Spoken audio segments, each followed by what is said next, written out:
Welcome to BizTech Asia's C-Suite Conversation Show. I'm Jeffrey Halley, and today our guest is Rohit Narang, the Managing Director for Asia Pacific for Currencycloud. Rohit is a technology enthusiast of many, many years and currently leads Visa's cross-border solutions for the Asia Pacific. Rohit, welcome to the show. Thank you very much, Jeffrey. Thank you for having me. It's a delight to be here. So for starters, can you give us an overview of Currencycloud and what it does and your role within the company itself? Sure. So in short, Currencycloud is a money movement specialist that offers comprehensive B2B cross-border solution for businesses dealing with international payments and built through our innovative APIs and technology. Our goal is to simplify cross-border payments. Now, just to give you some more background, Jeffrey, Visa acquired Currencycloud in 2021, which was a game changer in my view. And I think now we basically have rebranded ourselves under Visa Cross-Border Solutions, where we're really pushing the envelope with Currencycloud's cross-border payment services as a part of the greater Visa capabilities and pushing forward what we call as B2B for X business, where we enable other businesses to improving the end state of their customers and customer experience as well. I'm also very proud to say we have recently obtained our in-principle approval for the major payment institution license given by the Monetary Authority of Singapore, which came last month. And this will allow us to actually provide a full suite of intra-regional capabilities as well on top of what we are doing. I do want to remind ourselves is, with these enhanced capabilities and with Asia Pacific region being at the heart of many of these things as well, it's a whopping $40 trillion opportunity, excluding Greater China's domestic flows. And this is only in the commercial money movement business. And we are just getting started there. Yeah, a 40 trillion market is indeed a huge opportunity. And we do know there's some household names around in the consumer segment when it comes to money transfer. And in fact, Currencycloud actually does power a couple of those household names. Maybe we'll touch on that a little bit later. But as far as the B2B side of it, it's really been, it's much more of a new space. So can you tell me then, what do you see are the pivotal trends shaping the payment landscape with regards to the B2B space rather than the, say, C2B space? Sure. No, that's a great question. I think Jeff, there are four trends at play here, and I'll narrate them to you. I think trend number one is there's a shift towards making B2B payments as easy as a B2C payment that we've seen happen from our perspective. And I think there's a whole bunch of work happening on that side across the ecosystem. The second trend is the rise of digital wallets in the region. And if anybody who's a customer would know that really well, these wallets are providing better capabilities, FX, multi-currency on top of that, quite frankly, as well. And I think they're just getting started on that journey for sure as well. Third, very interestingly, is all of this payment is creating a lot of data. And I think we all understand the power of data. And I think that's leading to a great consequence of hyper-personalization of everybody's experiences in many ways. And also, I think the power of data is helping companies like ourselves and many of our people in the ecosystem to do better transaction security, quite frankly, as well. Last but not least, I think the entire ecosystem is working in a very coherent, cohesive way to deliver that end client customer experience, no different than what they see from B2C over a period of time. Now, I've used cross-border payments for many years because I have mortgages in New Zealand, where I'm from, and I have school fees to pay in the UK last year, and vice versa, and such like. So I've become very, very used to the extreme ease of using these emerging platforms to do my cross-border payments. Now, Visa is trying to put itself in a pivotal role in this digital payment space, but I guess with an emphasis more to the B2B side of the equation. But on the other hand, a lot of small and medium businesses are perhaps not really used to this new and emerging technology. So how do you see small and medium businesses across APAC adapting to these digital transactions? Because clearly their customers are going to be expecting this ease of use that we've become used to in the consumer space. Yeah, absolutely. There is clearly a shift at play right now, which is the consumerization of B2B payments, right? We see increasingly companies, ecosystems actually powering B2B payment solutions by emphasizing ease of integration and real-time processing capabilities, and provide a lot of transparency, quite frankly, as well. And I think in many ways, the big companies probably had access to that in some shape and form, but I think it's the SMBs which is largely been underserved for a whole host of reasons, and operating costs were high and so on and so forth as well. What we see is giving this technology enabled by a whole bunch of ecosystem players from our perspective as well allows us to tap deeper into the SMB segment. And frankly, as we know it, SMB segments are the lifeline of every economy, right? I mean, they account for 90% of the businesses, 50% of employment in many countries in this region, quite frankly, as well. So I think it's basically that capability that SMB now uses from their perspective to make their lives and the flows a lot easier as well. We had one such example in one of our Singapore neobank startup called Opal, for example, who kind of used our solution at the back to deliver this from their perspective to their end clients as well. And we hope to continue supporting such use cases and such innovative players to solve SMB related pain points that many of the people in SMB are facing right now. So let's circle back to some of the things you touched on in your opening remarks. We know that digital payment solutions becoming embedded in everyday life. We've seen that most notably in the consumer segment so far. But as you said, we're moving now into this SMB segment, which is below these large corporates that you say have always sort of had these sort of payment solutions in some shape or form. How do you, what role will digital wallets, for example, or neobanks, or even traditional banks play in this overall transformation? Yeah, it's a great question, Jeff. And I think this is when I was alluding to the kind of the ecosystem at large. And I think everybody's playing a role in that. So maybe starting with the digital wallets. Firstly, I think they're growing by leaps and bounds in terms of utilization and so on and so forth in any case as well in many countries sitting in a neighborhood in this region for sure. I think increasingly these digital wallets are also solving in a very embedded way the pain points for cross-border payments.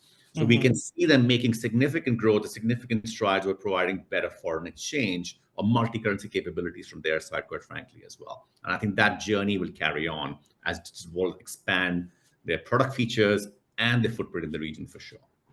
Now, traditional banks, to the point you alluded there, are also driven by the competition and are enhancing the digital offerings. So we are seeing many of these banks having better quality offerings for more number of clients. So just serving just a larger client, they're going after the SMB segment from their perspective as well, with better effects from their side too. It's interesting. We also see in win with the traditional banks, some of these enterprise and accounting solutions, being streamlined to sync an effortless way of kind of making sure invoice management, foreign exchange, and payment are quite well integrated well together to solve for the endpoint objective. Lastly, neobanks, and I think they're playing a pivotal role in my view as well for it. And as we know, they have very specific SME-focused neobanks who are providing best-in-class capabilities from their perspective to solve for SMB pain points. So I feel like the entire ecosystem is adding significant value, giving better customer service, solving the multiple pain points for them, and making sure it's a seamless customer journey to go from start to the end. Okay. Another thing you touched on in your opening remarks was data and the data goldmine that digital payments creates because payments are becoming so digitized. So how will this create opportunities for your end customers, such as SMBs and those platforms that you partner with? What sort of business opportunities will that create, and how can that actually enhance the overall customer experience? Yeah, it's great. And I think, data is the new oil as we all understand it for sure in any case. And I think digitizing that entire payment flow is leading to a lot of the data for sure. Broadly, two axes on this, Jeff, if I may. There is the customer experience management part of it, which means more data helps us do hyper personalization. Access to the data allows for a huge bunch of pain points which your SMB clients might be facing, including from financing or other things as well. Could offer a bunch of propositions for them for sure as well. The other side of power of data is basically transaction security. So utilization of payment data for early detection of unusual transaction patterns, for example, allowing for proactive fraud prevention is a significant value add as well. So we're finding these things on these two axes, which end result for both of this is a far better quality customer experience for the end client from our perspective. And we basically ask a question in some shape or form to every guest that we have on our shows these days. When you're talking about fraud detection and enhancing hyper-personalization, et cetera, what role will AI play in these in this evolving landscape? Well, I think the power of AI just getting visible to us through a variety of other use cases which have come in the recent past for sure. And I think the AI technologies show us patterns and kind of low latency detection of these patterns, for quite frankly as well. And I think these technologies are going to get better, which would mean how we use this technology for our benefit, for our customer benefits, will become pivotal for sure. So it's got a very bright future. I think it's an exponential journey for sure. More data just feeds more into that end customer experience as well from where we view it. And I think it's going to be quite massively powerful to deliver the ultimate seamless customer experience for the end clients. It's a very interesting response, that one. I think it's the thing with AI is everybody's excited about it, but nobody really knows where the end game is with it, where it's going to go. But the enthusiasm that I'm seeing from many persons such as yourself means it's got a very exciting future, I believe. Rohit, let's turn to the Asia Pacific, which is, of course, your patch. We are seeing a more vibrant payments ecosystem now in the Asia Pacific. I've noticed it myself, particularly from a consumer rather than an SMB point of view, being a consumer and not an SMB. But as far as cross-border payments go within Southeast Asia and even Asia as a whole, there are challenges there with regards to regulatory hurdles and some of those are actually quite aggressive. Can you share with us how the evolving payments ecosystem is going to accelerate business payments in that context, given that we don't see a full and free movement of funds across Asia at the moment? Sure. So Jeff, you're absolutely right. I think regulations are morphing quickly in the region. I think and regulators are very much part of the ecosystem to allow for innovation to happen, albeit within the bounds which makes more sense for them, without currency controls or other factors that are at play in many of these local financial sectors for sure. And I think it's a step in the right direction. It allows for more clarity. It allows for kind of testing the case as well. And the regulator is watching, makes it even more onerous on people, which is good to make sure you do the right sort of things for sure. I think there's, to the point you asked me about evolving payment ecosystem, eventually, I think the entire ecosystem is trying to work to make sure the cross-border payments are much, much smoother, right? And I think there are different things happening on that side. But I think it comes down to be around, it's critical to have interoperability, a bunch of complete capabilities to work together for sure. Second, which I think again the ecosystem is working pretty aggressively on, is providing transparency, which has been a huge problem statement for cross-border payment, quite frankly. And that transparency comes from what financial charges are you paying, to also the point, where is my payment currently in the current ecosystem, and where it's going from one point to another in any case as well. And you'll see a lot of work happening on this account as well.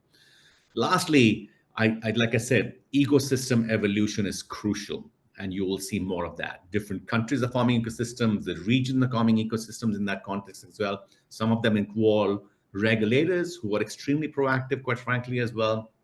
Bunch of players who compete in certain segments are actually working with each other in other segments as well to create best-in-class end state or end result for the customer for sure as well.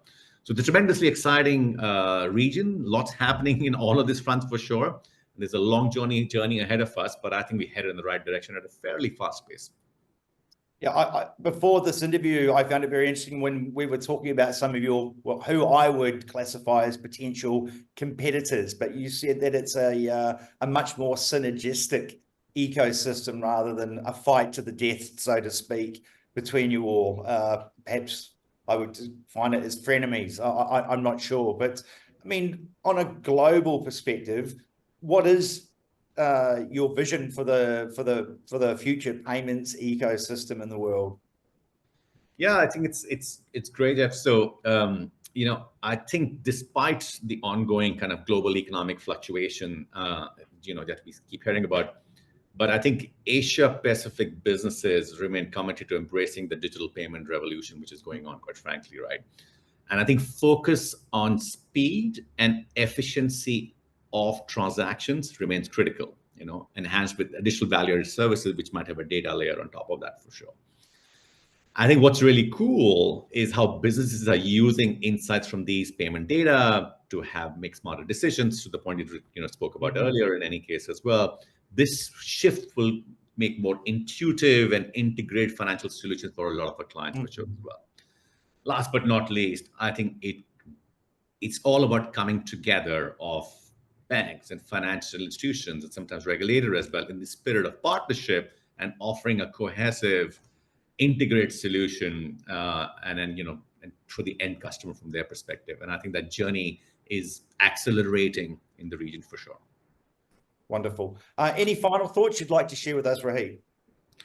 No, as I think my conversation with you said, extremely optimistic. It's a great region to be in. It's growing leaps and bounds, and we definitely feel like we're going to make a significant impact, or at least would definitely like to, and we will leave no stone unturned to make sure we do that from our perspective. Rohit, thanks so much for being on the show today. Excellent. Thank you for having me. We've been speaking with Rohit Narang, the Managing Director for APAC for Currencycloud, part of the Visa family. I'm Jeffrey Halley, and you've been watching and listening to BizTech Asia's C-Suite Conversation Show. This is available on our website, www.biztech.asia, as well as our social media platforms. You can also see it with our syndication partners, TV stations, radio stations, and websites. Thanks so much for tuning in today.